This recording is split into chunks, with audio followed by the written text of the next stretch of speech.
This is Coogan Cassius for IFL TV. We're at the Matchroom headquarters here in Essex. With me, I have now Hall of Famer Barry Hearn, fresh from his trip. How are you, Barry?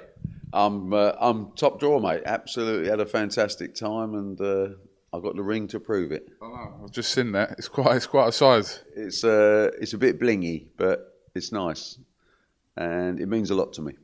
So how often would you actually wear that then? Only for when you're interviewing me, Cougs. Yeah. That's the only time it's coming on, because it's not really my style, but I think I should wear it with pride. Absolutely. Obviously, people here would have seen the footage that Ringside put on the other day, and it just looked like an absolutely crazy 3-day boxing extravaganza. Is that how it was? You know, I thought I'd bought a T-shirt and seen everything in boxing over the last 30-odd years, but it blew my mind. It was an amazing weekend in a village of 5,000 people. It was like Groundhog Day. Once a year, it's 25 years now, the International Boxing Hall of Fame's been in existence. Once a year, just about every hardcore boxing fan from all over America and several parts of the world just descend on Canasota and turn it into a 30,000 population instead of 5, including so many great fighters that come year after year, apparently. So many of my heroes, so many of the people that have entertained me over the last 30 years and more as a fight fan since a youngster. It was surreal, you know, the names of the people that were there. And more importantly was the access. They all wanted to talk boxing. They all wanted to talk about their career, their thoughts on where boxing is today. So whether you was talking to Jules Chevalo and remembering the 36 stitches he had against Ali, or whether you're talking about Mickey Ward and reliving the trilogy, you know, of the great fight, you know, the 3 fights he had with Arturo Gatti, whether you were talking, I mean, it just went on and on. Every time you turned around, there was another hero sitting there that was prepared to sit and talk with fans. Great relationship with the fans. I mean, it was non-stop autographs for 4 days, really. And obviously, you know, I'm a promoter, I'm not a fighter. So, you know, but from the fist casting to the open car cavalcade, which was surreal. You know, I felt like I was JFK. I was looking out for snipers, you know, so many people and everyone in such a good mood and everyone celebrating the sport of boxing. Just a quick summary of how the days were broken up from the time you got there till when you left. Well, I mean, I was in Vegas with the footballers having a sort of a hair washing experience, trying to get the playoffs out of our head. So that was quite messy for 3 days. The boys had a great time. And then I left at 4 o'clock in the morning to fly to Chicago and then on to Syracuse, got picked up there. So I got Thursday early evening, I arrived at the great Days Inn Hotel, which was an experience. A hotel without a bar. Crazy. And from then onwards, it was dinners. You know, so it was like Thursday night was dinner, and then over to Graziano's bar. You know, obviously the home, you know, owned by the relations of Rocky Graziano. Everybody was in there, so that was late. And then Friday, it was over fist casting, autographs, onto a school for more autographs, onto another function in the evening. Get up Saturday, autographs, followed by going to another place, a memorabilia collection, which was amazing. It's just signing, non-stop signing. And then Saturday night, the big gala dinner with everybody there. I mean, King and Aram and Don Shargin and obviously the inductees. But, I mean, it was a big year for inductees. You know, never mind, you know, the likes of me, but Oscar De La Hoya, Felix Trinidad and Joe Calzaghe and Richard Steele, the referee. It doesn't get much bigger. So there was probably 1,500 people in the gala dinner. That went on till late. And then Sunday was, you know, more pictures, more autographs, and then this cavalcade, which was amazing. Then the actual induction ceremony itself. And everyone got a chance to speak and say what it meant to them. And I think you saw on the Ringside programme, especially people like Joe Calzaghe, what it meant to him and his dad was, you know, it was very emotional. Richard Steele's speech was phenomenal.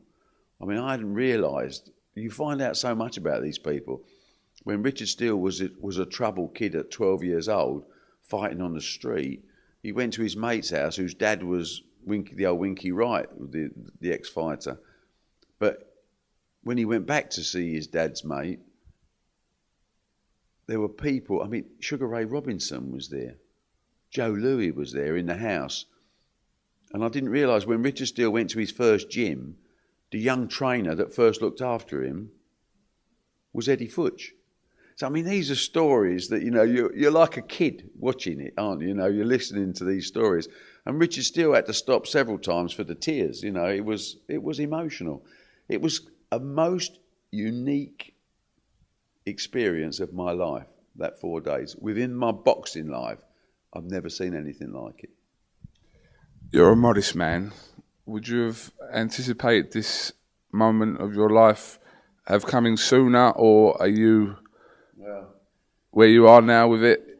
Are you happy with that? It's difficult, Cougs, because I've been in the sports business for 40 years. And obviously I've done a lot, and I've enjoyed every single second of it. I wouldn't change anything. Last December I got inducted into the Billiard Congress Hall of Fame in Vegas, which is a big honour within that particular sport. Got me green jacket, got another ring. This one was a much bigger show. And I think you just get, probably, to be honest with you, you get more of these things as you get older, Cougs. I don't know whether people are trying to say to you, thanks for what you've done because you've washed up. But I have noticed in this office, and you've been here several times, have you noticed how many of my pictures are coming down and being replaced by pictures of fast car? And I think I'm going to have a word with my lawyers, because I think this is a form of constructive dismissal. So I've got to watch that little rascal, I mean, he's a dapper boy and he's doing a good job, but the governor's not finished yet. But these accolades are almost a way of sort of celebration of the years of service rather than where you are today. So I'm going to take every bit of it because it's a compliment.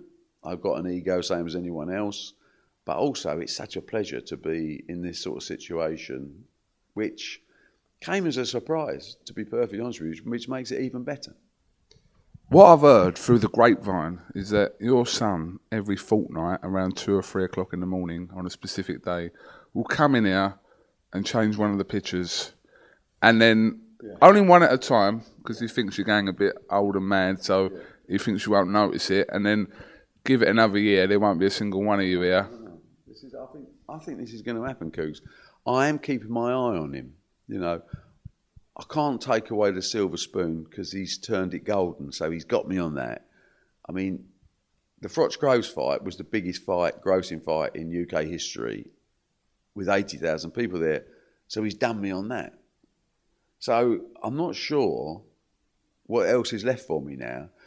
I'd like to think I'm floating over the business as a sort of the godfather of Matchroom, but I think I'm being tolerated rather than listened to. So I'm going to have to watch him, He's a bit too big for me to give him a smack. But he's got to be careful because there might be one smack left in the old man yet. Looking at the names, I mean, we was talking out there about, we probably didn't see half the people from just the footage we saw on ringside of exactly who was there, but it just looked like from present people like Andre Ward to people like R.M. Barkley and just everyone from all different eras of boxing were there. I think a lot of them look forward to it every year. I mean, some of them are past inductees, so they come back. But a lot of them were just fighters that haven't been inducted. John H. Tracy, he's inducted in the WBC version, but he's not a Hall of Famer. But, the interesting one for me was looking at these blokes. I mean, Vito Antifermo, I mean, he's got a face like granite. I mean, I wouldn't want to round with him now. And you're looking at, the great welterweights, Marlon Starling, looking at, Eric Morales was there. You're looking at Carlos Ortiz, going back through some of the great Puerto Rican fighters, obviously with Tito being brought in. Every time you turn around, there was a face and you thought, I can't believe he's here. They were some of the great fighters. And the great thing on the gala dinner, they showed loads of clips of, you realise, I'm not saying today's fighters aren't as tough. I think people like Carl Froch are as tough. But there's definitely a different breed of fighter. The fighters today, I think, are probably better trained, fitness-wise. I think they've got better nutritionists. They've got more advanced technology in their boxing skills. But I'm not sure that they come with the same natural hardness of our heroes of yesterday that effectively, in most cases, began boxing to put food on the table of their family. It's a different mentality today. Today they are an athlete, aren't they? They are hopefully a superstar athlete. They have the trappings. They can make huge money. But when you go back and you look at the faces of some of the old timers, they look like granite. They look different. And I think I'm looking at Andre Ward, who's very smooth and good-looking guy and very articulate. And listen to him in a conversation with Marlon Starling, talking about how Marlon was saying, I would have schooled you, and Andre's biting. No, you wouldn't. I'd have done this and I'd have done that. And I'm just sitting in the back of this coach thinking, I don't know what I would have paid for a ticket to listen to all this, but it would have been a lot of money. So it's fascinating to watch the type of people that turn up, and obviously year on year, Aaron Barclay. These guys were walking around a golf course just chatting to punters. They were spending all day signing autographs, having pictures taken, but more importantly, actually chatting. I mean, people were camping out at the Days Inn overnight so that anyone who came in late or early, they got. I've never seen anything like it. I mean, I've seen fans. We've all been to big shows, but I've never seen anything like the way these great warriors were held in such high esteem by hardcore boxing fans. Unbelievable.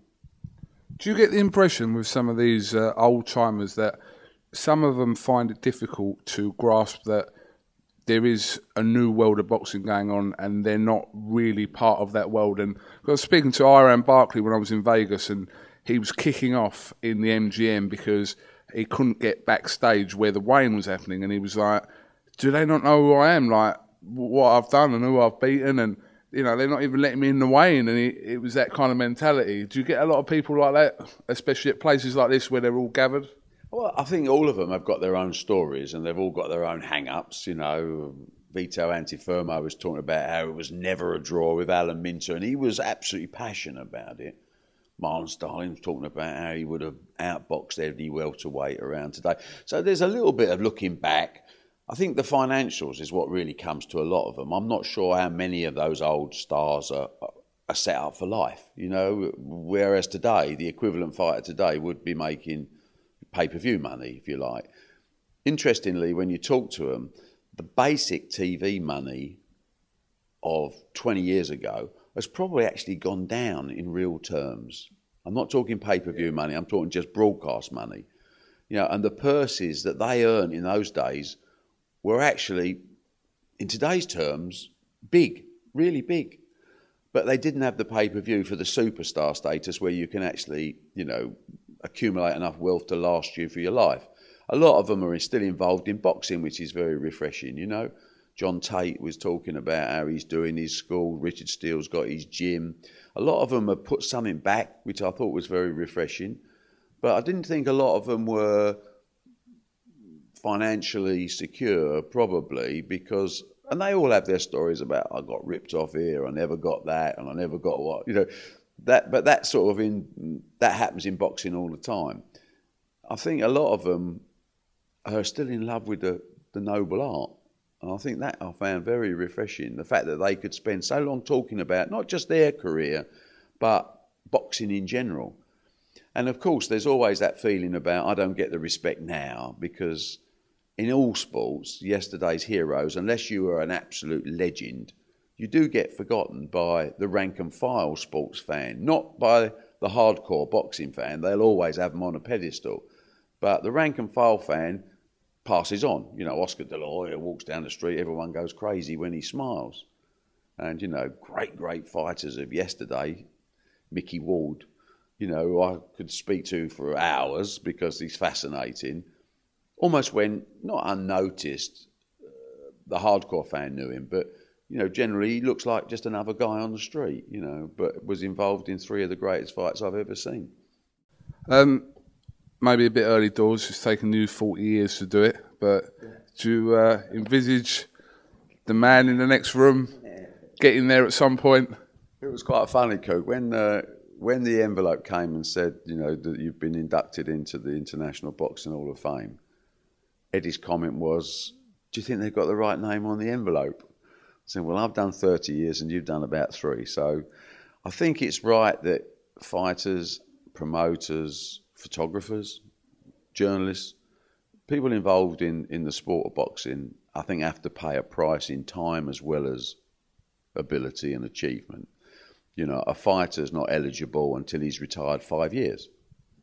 I think a promoter should be at least a 20-year track record. So next door's he's got a bit of way to go yet.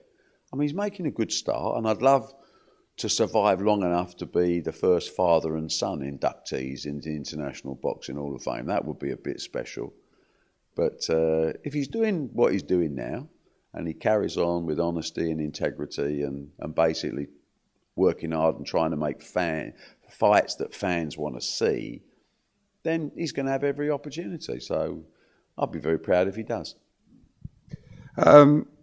It's been 3 weeks now, 2 weeks since Froch Groves, 2.5 weeks we say. I spoke to you for a couple of minutes after the fight, just your reaction to the thing. But moving forward from that, Barry, how does it get topped? Because it's been set as quite a high benchmark now for something to beat in terms of everything, So how do you top it? Well, firstly, let's say it was an amazing night, and certainly I've never seen anything like it in my career. Secondly, I think we got very lucky. Every fight was a good fight, well matched, good finish. Obviously, the Carl Froch punch that knocked out George Groves was, I suppose, the way to close a show, wasn't it? You couldn't have any better. I think 80,000 people went home happy, thinking they got value for money, and that they were part of a night that will live in everyone's memory for a long time. The downside is, as you say, how do you top it? How do you match it? Never mind top it. And that's a problem, because we've got to do a job building the personalities of fighters as well as the fighters have got to do a job in the ring. Because you need to create those, and it needs a strategy. The problem with boxing is, especially in America, but still over here and in Europe, there's too many promoters without a proper strategy. We're talking about building fighters' personalities. Fans have got to understand there's a building process involved. And you don't get nights like that unless you build towards them. So you start to look at the landscape, if you like, of boxing generally and say, okay, we love that 80,000. We love I think the pay-per-view figures were huge. The fighters are going to earn a load of money. We made money. Everybody's happy. Great. How do we do it over and over again? How do we make boxing more mainstream than just specific to traditionalists or anoraks or whatever you want to call them? And we do it by making it entertaining, and we do it by making the personalities bigger than they possibly could normally be. And you look at it and say, well, Carl Froch is there now. He's established a high ground. He is an international superstar, and he draws massive crowds of the general sports fan, not necessarily just a specific boxing fan. That's when you become successful. Boxing's getting smaller and smaller worldwide, or was getting smaller and smaller worldwide, simply because there aren't enough fans to go round, not enough people that care enough. There's a lot of occasional fans. How do we reach them? We do it by telling stories. We do it by building, like reading a good book. Each chapter's got to lead you into the next chapter. Now, if you look at our domestic scene, we do have some big names. It was fascinating to hear Mayweather's people talking about coming to Wembley, possibly to fight Amir Khan, and they only thinking like that on the back of Eddie's promotion of Froch Groves, because they saw something. And so did Ken Hirschman, the president of HBO. He looked around Wembley and went, I could see him reading his mind saying, why don't we get anything like this for the millions of dollars I pay in America for boxing? We don't get any. We are stuck in casinos with 2,000 or 3,000 people most of the time, not all of the time. So you only build it if you've got a strategy to build. And I think Eddie's signing of De Gale was a masterstroke, and De Gale produced on the night brilliantly and is now in line as a mandatory challenger. Does he go straight for Froch? Is there anything else out there? Does he wait? All these things are okay in the boxing sense, but we've got to build De Gale more so that when De Gale fights Froch, if he fights Froch, which I hope he does, then it's a massive, massive show. We look out and we say Amir Khan is out there. Kell Brook has got a massive fight on with Sean Porter on the 9th of August. Is there a fight there? Is that a big enough fight for an outdoor fight? If it was Amir Khan and Kell Brook, maybe it is. But they need to be built. They're both big, but they're only big in a traditional boxing way. It needs to be a wider audience of mainstream sports fans. The one that I'm really looking at, and I'm sure Eddie's strategy team will bear this out, if Anthony Joshua can deliver, and there's something about heavyweights that are special, and I think Joshua is special, then he is a possible contender for a Klitschko fight, for example, or maybe a Tyson Fury-Chisora fight as a massive outdoor fight, because it can be built domestically to get the attention of general sports fans rather than just specific boxing fans. So I've skipped over, there's other fighters out there, but they're further down the pecking order in terms of who's going to draw. You know, does David Haye come back? I don't know.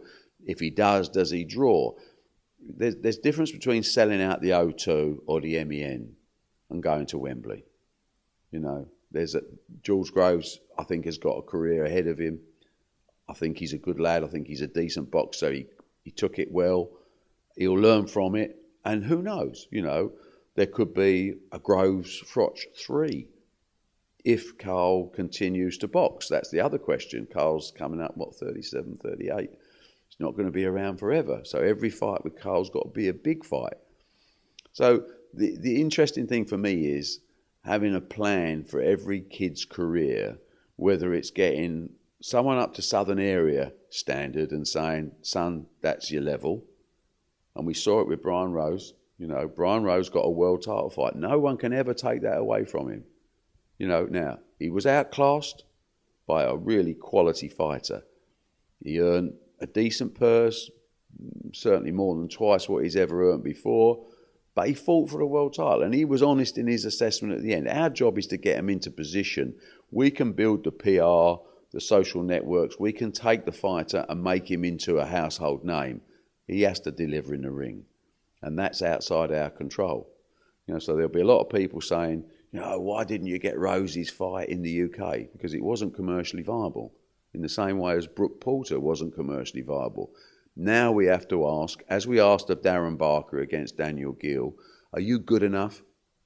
We can do our job. We're the best promoters in the world. There's no one can get anywhere close to Eddie and his team. But we can only go so far. At the end of the day, we're not going to commit financial suicide. We run proper businesses, profitable businesses that have been around for 30 years without any problems. But that means that we do look at it as a business. And a fighter, when he goes in the ring, has to look at it as a business as well. And that's when they'll be successful. But if you haven't got the ability to win, we're all wasting our time. The interesting thing for me is the whole boxing buzz is back in the UK. In all my years, I think this is as interesting a time as the Ben Eubank, Collins Watson time, when people in the street, non-fight fans, are talking about boxing. And that's good news for everybody.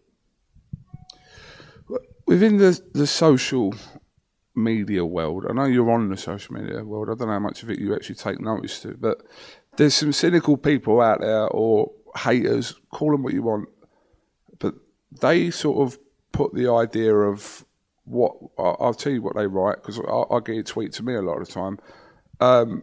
After the Brian Rose fight the other day, I got a lot of messages saying Eddie Hearn sending another fighter to America to get beat. When is this going to stop? Mismatches, blah, blah, blah, blah, blah. So is there an argument of some of our fighters being put in against the likes of Adrian Broner with Reeves, Purdy with Alexander, Rose with Andrade? Is there an argument there for that at all? Absolutely. But you see, you've got these people, and I read these comments as well. These people are supposed to be fight fans. Well, they've forgotten the golden rule of fighting. You got to win, and you got to take your chance. And sometimes chances, they don't come along very often. In all these fights, firstly, the boxer's welfare. Yes, of course, it's a tough game and it's a dangerous game. The boxers have got to get paid. They've got to earn the most money because it's a short-term career and it's dangerous, and they've got their dreams as well. They've got to fight for a world title. You're asking them to perform to their very best ability and to win a challenging fight. And it doesn't always work. You get beat because you're not quite good enough. That's the truth of it. But the alternative is not to have those type of opportunities. And no fighter will ever turn down an opportunity if he's getting a career best payday and he's getting the chance to fight for a world title. People that sit at home don't realise what goes through a fight. Why do you start boxing? You start boxing because you want to be world champion. You start boxing because you want to change your life. You want to make a load of money. So you can't take away the chances. If we took away those chances, John H. Tracy would never have stopped Napoli's. Lloyd Honeyghan would never have beat Donald Curry. Darren Barker would never have beat Daniel Gill. Now, they're ones that went right, and most of them don't go right because the odds are against you. But if you want to be a superstar and you want to get something special out of boxing, you have to pull off the unexpected. And to do that, you have to have a promoter that gets you an opportunity. But don't look for that promoter to try and give you home advantage when it's just not feasible. You know, when you've got a purse bid situation of a 75-25 spread, you ain't going to win a purse bid.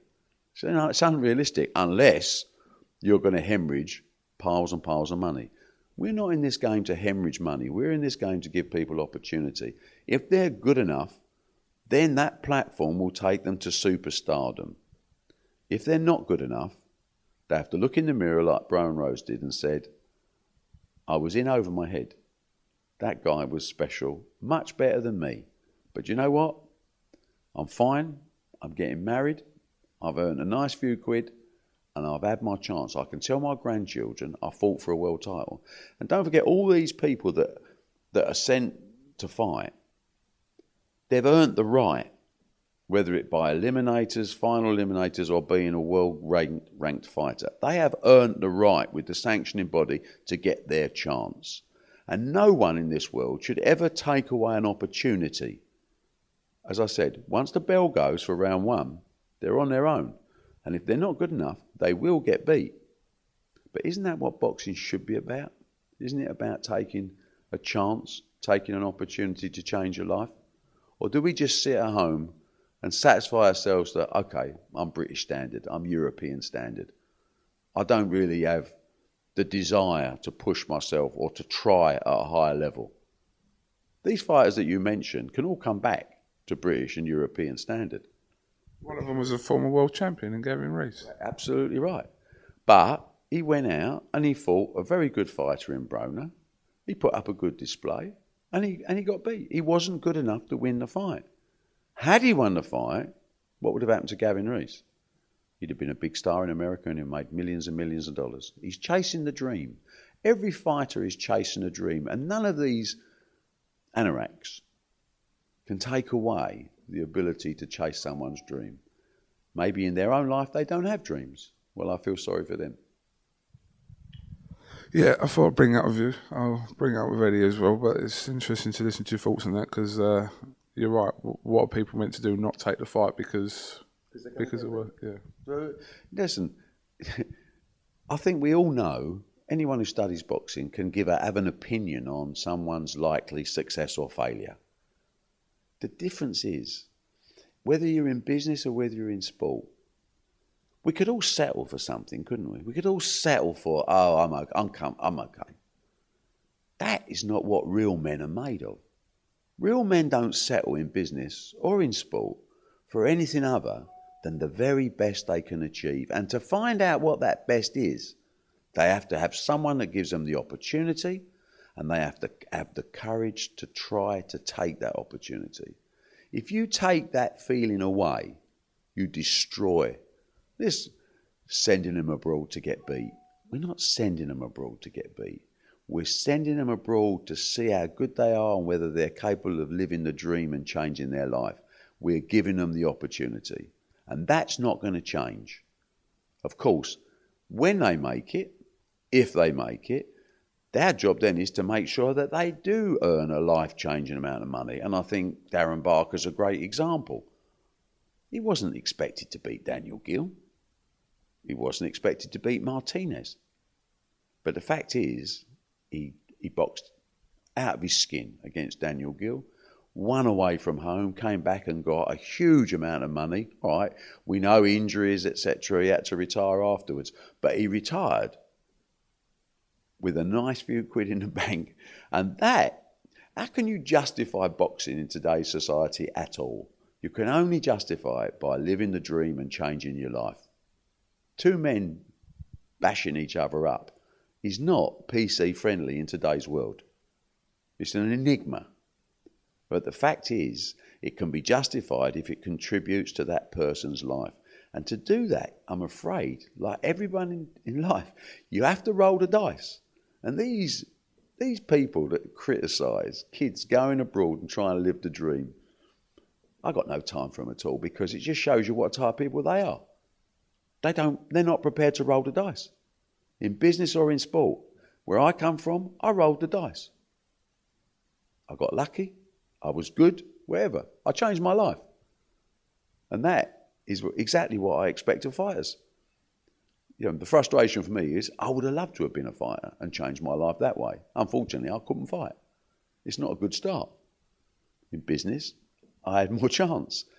But I see these kids coming up, and we want to be involved with people that do have that extra degree of bravery to go that extra yard. And also to look in the mirror afterwards and say, I weren't up to it. But don't ever take away their chance, because that destroys professional boxing. I know it's not quite the same thing, but it's like saying the third round of the FA Cup, why put in a League Two side in with the Premier League? Because 9 times out of 10, they get beat and they get hammered. But there are times... They've also got... Life's about... I mean, I'm getting older now, so I'm getting more philosophical, but life's about memories. You know, trying your best, giving everything. As fighters do, fight after fight after fight. You can't ever criticise the commitment. You can criticise the ability or the lack of ability. You can criticise lots of things. You can't take away the fact that they commit everything to an opportunity. And that makes them very special people. And unfortunately, some people aren't special enough to appreciate that. All right, Barry Ann, I think we've had about 25 minutes today. Always feels like 5 minutes with you, Cougs, especially with that hat on. Ali fan. Definitely. Well, listen, thanks for talking to us today. And the World Cup's going on. Have you been watching much of it? No, I'm not really into all that. I mean, I've always liked to more. I love all my sports, I do. And obviously I love my Leyton Orient football. And I watch a bit of the England game, but no, wall to wall. I thought the cricket was much more exciting yesterday. England and Sri Lanka? Yeah, but going into the last over, needing 2 wickets. Bloody hell, that was exciting. Listen, it's all good to watch. We're sport for choice, aren't we, Cougs? We've got so much great sport to watch. And all I'm thinking about is the World Match Play Darts don't start till July. But then we've got Fishermania. I mean, life's just a bowl of cherries, mate. All right, Barry Ann, thanks for talking to us, and I'm sure we'll catch up with you soon anyway. Look forward to it, Cougs. Well done, mate. All right. Cheers. Cougan Cassius, Barry Hearn here for IFL TV. Thank you very much.